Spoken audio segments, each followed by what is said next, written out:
شیخ مفیدالدین ریاضی حفظہ اللہ کے لیے صدقہ جاریہ ہوگا۔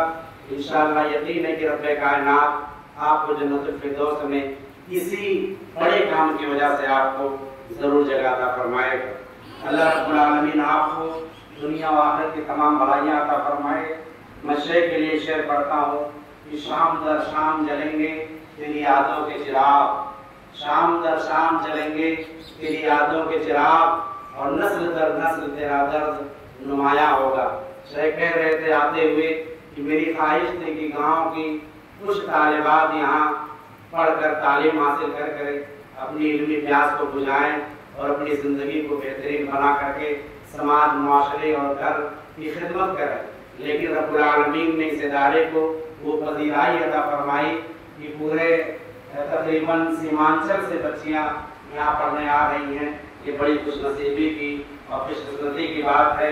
اسی لیے ایک شعر اور شیخ کے لیے پڑھتا ہوں کہ پھلا پھولا رہے یارب چمن میری امیدوں کا، پھلا پھولا رہے یارب چمن میری امیدوں کا، جگر کا خون دے دے کر یہ بوٹے ہم نے پالے ہیں۔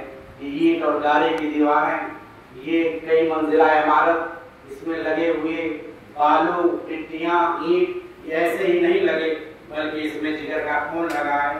اس کی اہمیت کو ہم سب کو سمجھنا ہوگا۔ آپ طالبات کب اس کے کہ میں ان طالبات کی موضوع پر آؤں جو تقریریں میں نے سنا ہے، اس سے پہلے کچھ باتیں آپ لوگوں کو روبرو رکھنا چاہتا ہوں۔ سب سے پہلی چیز یہ جان لیں کہ آپ دنیا کی بہت ہی زیادہ خصوصی طور پر رب العالمین کے احسان کی مستحق ہیں اور بہت ہی زیادہ خوش نصیب ہیں کہ رب العالمین نے آپ کو دین کی تعلیم حاصل کرنے کے لیے چنا۔